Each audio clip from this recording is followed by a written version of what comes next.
Mr. Elon Musk. Yes! Elon Musk, who runs the largest U.S. EV maker, Tesla, right now might be closer than anyone in the world to President Donald Trump. We talk almost every day. And President Trump has already taken steps to roll back the federal programs that support Tesla's main product. Some say that could be disastrous for the company. There's no. So that's interesting. I'm not sure if that would be disastrous. Primarily because the few things that come to my mind is, one, they've been rolling these back slowly. So these were higher back in the day when cars were much more expensive for EVs. And now they've sort of been dwindling. And so my expectation is certainly any company who's actively in this space would have projected out that this would be slowing over time to the point where it become a much smaller and smaller portion of what they could potentially charge and make. And so since it's already been on that trend, I think the worst case that's going to happen here is that they're going to say, oh, we were expecting this to potentially get eliminated in 4 years or 5 years, and it's just going to be ended in a year or two or wherever it's going to happen. And so I don't think that's going to be a catastrophic event for them. The other thing in my mind was these stipends and subsidies existed to help promote the EV market.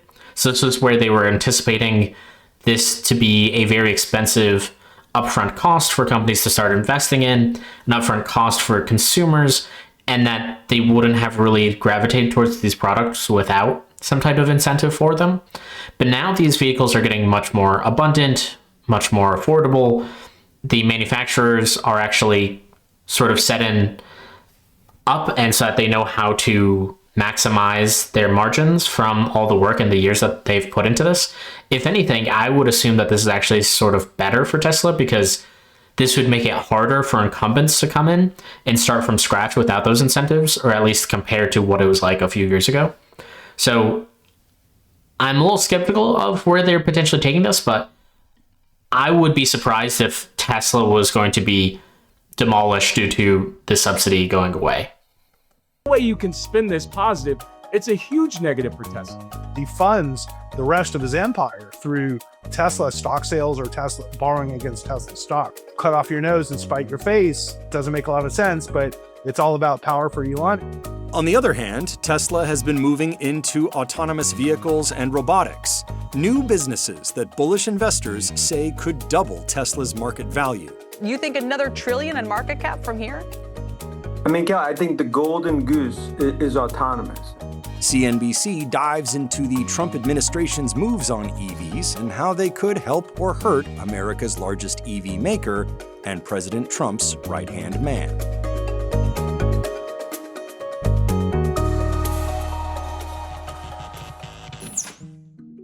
What's this one? That's Unleashing American Energy, sir. On January 20th, the Trump administration issued an executive order that took aim at a variety of green government policies. Many that have helped Tesla and continue to help it are on the chopping block. The order states the administration's aim to eliminate subsidies for EVs, prevent states from setting their own EV targets, and pause the disbursement of funds for EV charging stations, among other things. Trump's head of transportation, Sean Duffy, is also looking to roll back federal rules that limit vehicle emissions. There are, of course, questions as to how much Trump can do and how much Republicans are going to want to do. Some rules, like the EV tax credits for buyers, are in the Inflation Reduction Act of 2022. Repealing those would take an act of Congress. But there are other means at the administration's disposal.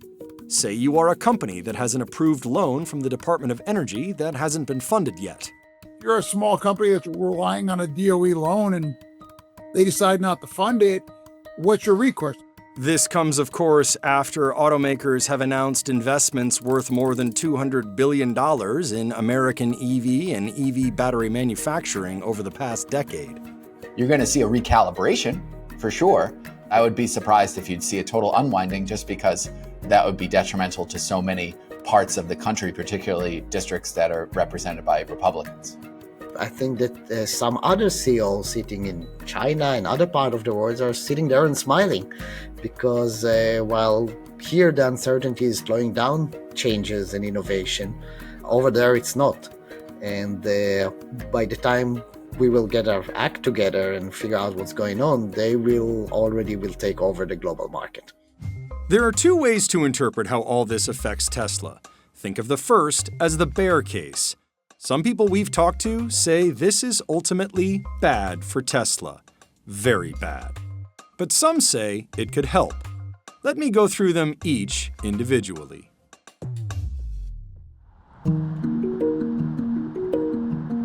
EVs are eligible for a $7,500 tax credit under the Inflation Reduction Act, passed by Congress in 2022. The IRA credits were in fact a continuation of an earlier federal subsidy that was doled out under different criteria.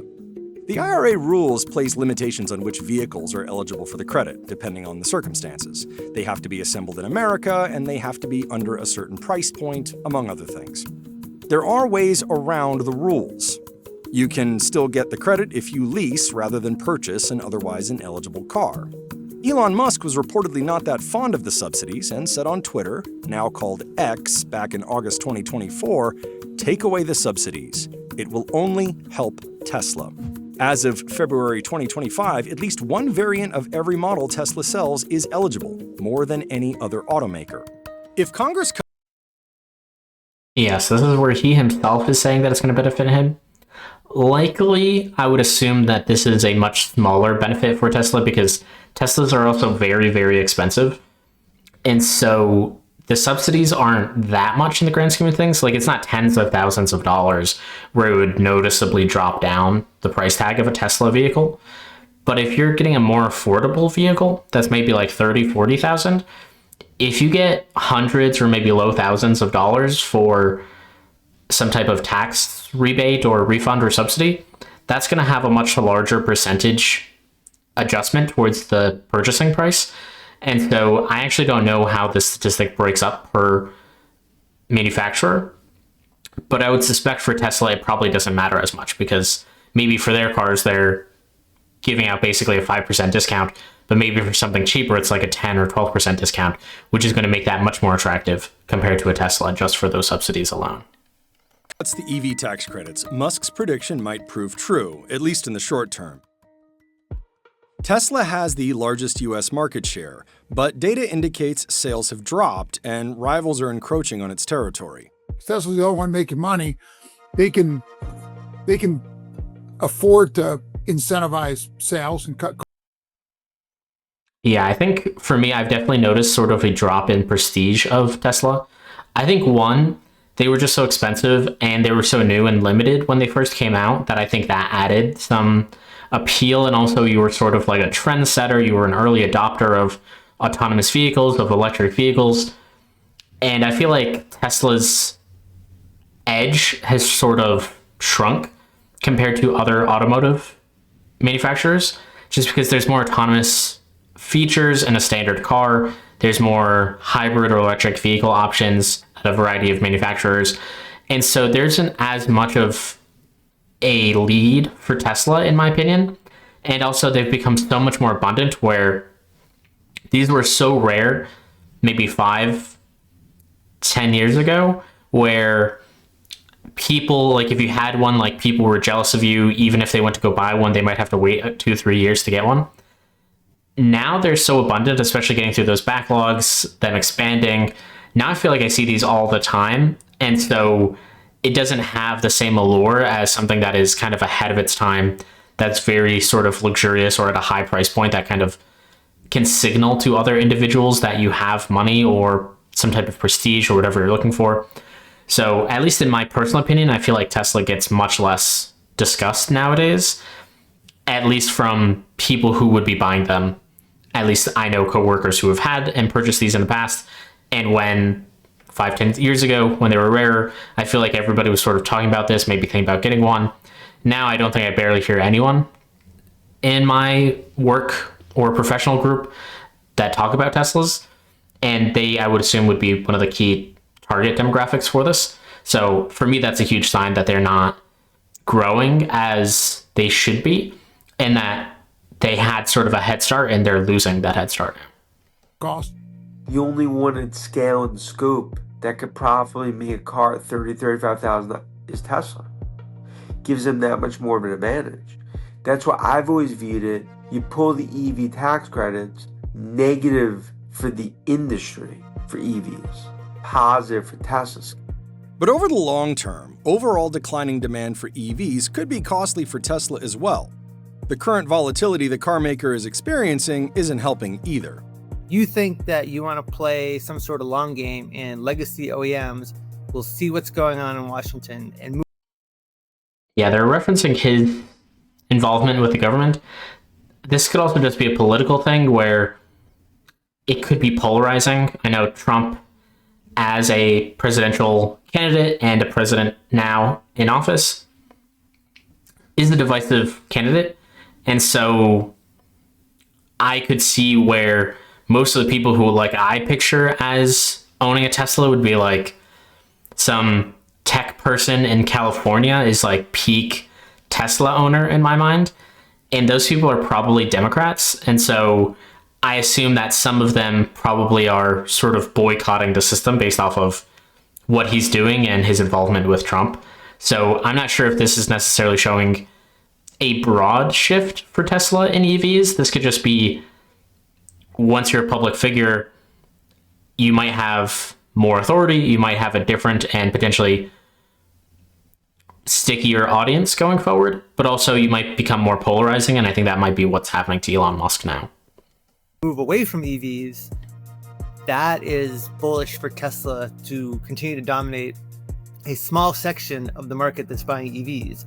What would be more bullish for Tesla is if more people bought EVs. Right now, I think they're 9-10% of the market. If we got that number to 20-25%, Tesla, sure, they might lose market share, but that's a lot more units that Tesla will be selling. Then there are the looming tariffs, especially on foreign-made vehicles and parts and on materials such as steel and aluminum. Tesla builds its US product locally, but its supply chain is still exposed, and other countries have threatened to retaliate against US-made Teslas. All EVs use a lot more aluminum and steel than gas-burning vehicles, so they are all especially vulnerable. Trump has also delayed the deployment of funds to the National Electric Vehicle Infrastructure Program, a Biden-era plan to build out more EV chargers. Tesla received about $31 million from that program, about 6% of all funds. The Tesla Supercharger network is by far the largest collection of DC fast chargers in the country in terms of total ports, though it is nearly tied with ChargePoint in terms of locations. ChargePoint also has a wider network of less powerful Level 2 chargers. But the appeal of the Supercharger network is evidenced by the fact that several automakers are making their vehicles compatible with Tesla's charging plugs. In Biden administration, there was always the view that they were going to deliver massive charging infrastructure. Never happened. That's also why when you look at Detroit, GM, Ford, Stellantis, caught between rock and a hard place. But that's also why more and more the Supercharger, they've had to go to Tesla. Then there are the automotive regulatory credits, which gave Tesla more than $2.7 billion in 2024 alone. Federal, and in some cases state, rules require automakers to sell more efficient vehicles. At the federal level, there are the Corporate Average Fuel Economy Standards. These rules mandate that the average fuel efficiency of an entire automaker's fleet has to be above a certain number. You can sell gas guzzlers, but you have to offset those by selling more efficient fuel-burning cars, hybrids, or EVs. If you can't meet the standards, you have to buy credits from an automaker that does. The state of California also instituted its own zero-emission vehicle credit program, and several other states have adopted the same standards. These require companies to sell a certain number of zero-emission vehicles, 35% of total sales by 2026.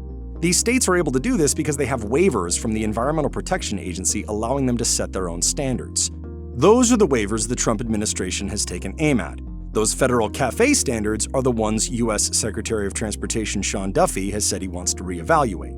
Tesla benefits from both the federal CAFE credits and the ZEV credits. Free money. And that they might lose. And that's more to the material detriment of Tesla's shareholders and profits than it is to the adoption of EVs. The credits make up a small share of Tesla's total revenue. But as Gerber says, it essentially costs the company nothing. Tesla gets this money every time it sells an EV. Unlike legacy automakers, it doesn't have to use its credits to offset the sale of ICE vehicles. Our analysis suggests over the life of Tesla, if you take out these EV credits, their free cash flow is actually negative. All of their free cash flow has come from selling these credits. It's less of a impact today than call it 3-4 years ago. If this happened 3-4 years ago, it would have been a game changer. But Tesla's in a different situation today. But also it's like, that's why the whole focus of the company is the autonomous and robotics along with Optimus. Welcome to the We Robot Party. I think like the bigger prize for Tesla is like this pathway towards the regulatory backdrop for unsupervised full self-driving, and then how that kind of fuels the robotaxi initiative. That is, the real future of Tesla lies in the kinds of products it demoed at its Robotaxi Day in October 2024. We've never viewed Tesla as an automobile company. And when you look going forward, we believe 20% of cars on the road end of the decade are going to be autonomous. And I think Tesla, the biggest thing in its way was regulatory. And in a Trump administration, it massively changes the regulatory environment for autonomous vehicles. Stephen Gengaro is bullish on Tesla. He has a $474 target price on Tesla shares. If it just had the EVs and energy storage business, shares would be worth $136, he says. So, the upside is Optimus robots, autonomous driving technology, robotaxis. A combination of what they expect those to be worth accounts for the rest of the value of the share. But when we do that, it is reliant on their ability to get unsupervised full self-driving going, right? So for those of you who might not be as familiar with the stock market, this is a common trend that occurs where the price isn't just necessarily the current value of the company. It also includes projections. And so this is where some companies can have the exact same spending and the same exact earnings, and one could be worth 10 times the amount of the next one. And Tesla is certainly one of those companies. And the big reason for that is the forward-looking expectations of that company. So if you have a company that makes, let's say, pencils, for instance, and that's their core business, they make the same amount of money as Tesla does, they spend the same amount of money as Tesla does, but they don't have any new awesome features that are going to exist, then the price is going to be pretty low because it's just going to represent that pencil business as it is today. And so what's happening with Tesla, and this same exact thing happens with other companies, is that people are saying, okay, they have this business now. I think that they are the best setup for pulling off this next phase of whatever it is. And so I'm going to invest a little bit more, and I'm willing to pay a little bit more because I believe that while I might be paying, let's say, 2 or 3x what the price is just for its current business, I think it's going to be able to 10x or 20x its value once it successfully takes off in this new endeavor. And so this happens quite a bit. And so this is a common tactic that happens in the stock market. It's how people try to sort of take advantage of the market in some cases, is that people are trying to price in various scenarios for themselves and what they expect to happen. I think an interesting scenario that folks are probably more familiar with as well is GameStop. I think similar thing happening here, which is actually GameStop was such a phenomenon because while GameStop was making money and it was spending money and things were all right, let's say, for the business, people were starting to price in the forward losses of what they anticipated for that business. And so basically what happened is people were looking far ahead and said, you know what, this is for sure going to lose out on money eventually. And so I'm just going to start preparing for its losses today. And the reason why it became big is because enough people said, I don't think it's going down that fast. And obviously the hype of the other individuals involved. But basically that was what's happening, which is there's the standard larger investment firms who were looking forward and saying there's no way GameStop is going to do well over the next 1, 2, 3, 4, 5 years. And then there was the sort of retail investors who were saying, but it's doing fine right now. I don't think this price is indicative of what it should be. And then because of those other factors, obviously the price started to skyrocket. But this is where these types of things happen both in a positive and negative direction. Because the unsupervised full self-driving is kind of a key piece, not only for people like us to use it for commuting, but it unlocks the massive robo-taxi opportunity. Tesla full self-driving vehicle, assuming they can accomplish it with the existing technology. Longtime Tesla investor Gerber thinks that is far-fetched. I don't see where Tesla goes from here, because the fact is autonomy doesn't work, still doesn't work. I literally take my Cybertruck, I can't drive 5 minutes without having to disengage. And then the Waymos are just like driving around me like crazy. And I'm like, we're just not there. And I don't think the hardware is going to get us there. Automakers in the US, as in most countries, have to comply with reams of safety regulations that are made and enforced by federal agencies, such as the National Highway Traffic Safety Administration. Tesla has been investigated a number of times for crashes involving its driver assistance technology, which goes under the names autopilot and full self-driving, or FSD. The Justice Department has investigated whether Tesla's marketing of its systems has defrauded customers since at least late 2022. CNBC reached out to NHTSA for clarification. The administration referred us to a database which lists 5 open investigations and 10 closed ones. Among them are cases involving autopilot and what is now called full self-driving supervised. We also reached out to the Department of Justice for an update on its probe. However, the agency did not respond. Tesla did not respond to CNBC's request for an interview or comment. Elon Musk is the world's greatest salesman. Since 2015, he's promised, your car is going to be able to drive itself unsupervised without your hands on the wheel. We're now in 2025. He sold that promise to the tune of hundreds of millions of dollars and gotten people to invest in his company to the tunes of billions of dollars. And that's what some of these investigations were focused on. So I believe the reason why Musk went full MAGA was because the end of the road was nearing, and he knew if Trump won, basically he would be immune from any responsibility. Others argue the benefit is more about shaping policy going forward. The regulatory backdrop has been foggy at best and evolving. And I think Musk's involvement in the administration, we think probably makes the regulatory path to approvals, et cetera, a little bit easier. Each state determines what happens on each state's roads. This idea that him being in government and the federal government has somehow going to help him, for example, in the state of California get approval, it's going to have no effect at all. In fact, what's going to matter is actual public perception of the safety. A big part of this is assessing the value of new businesses like consumer robots. If we want to have a real conversation about the stock, we need to know from a institutional investor fundamental perspective, what do people think about how many robots they're going to sell, at what price, at what margin in 2030? In the meantime, investors like Gerber fear Musk's involvement has created serious public image problems for Tesla. Its stock has plunged 32% in 2025, and its market cap has fallen below $1 trillion. Owners are angry too. Stores have been vandalized. He is a very political figure right now, and everything he is doing is directly connected to the cars he's selling. It's one-to-one. If Ford or someone else will say something, people will not change their mind about their cars that fast. Elon is probably the most hated person in the world. They're taking it out is on Tesla, and it's a really...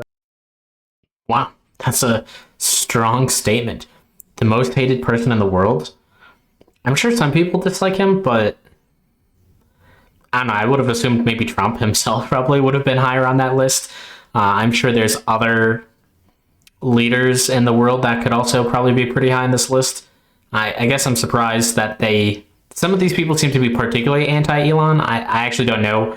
I don't have like a most hated persons list that gets updated on a regular basis for me to fact check that. I'll have to look into it, but we sort of steered a little away from Tesla and sort of more into this like almost defamation segment. Not saying that these things aren't happening. It's not like they are kind of making these things up. They're sort of potentially tossing them out there to say like, hey, just so you know, this is happening around Elon Musk, because clearly people have these opinions. They showed people protesting, etc. These are certainly thoughts actual people have, but it's interesting how we've sort of taken this detour in these last few minutes here. Unfortunate thing. Data backs up Gerber's concern. Democrats, who historically are far more likely to buy EVs than Republicans, are less likely to consider a Tesla than ever before.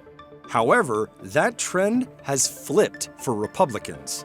We get asked, is Elon Musk's attention too spread out to focus on Tesla? My answer is always like, given that he knows that Tesla and its success is going to be linked to Elon Musk forever, he's going to make sure, to the best of his power, that Tesla is successful. I don't worry about him. The problem is that when you start alienating core customers of Tesla, that becomes a problem. You gotta be careful, because the eye and the prize is the brand autonomous robot. They are sitting in a phenomenal position, but it's going to be a balancing act with some of the brand issues.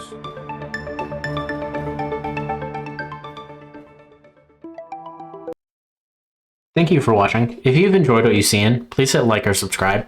I'll see you around.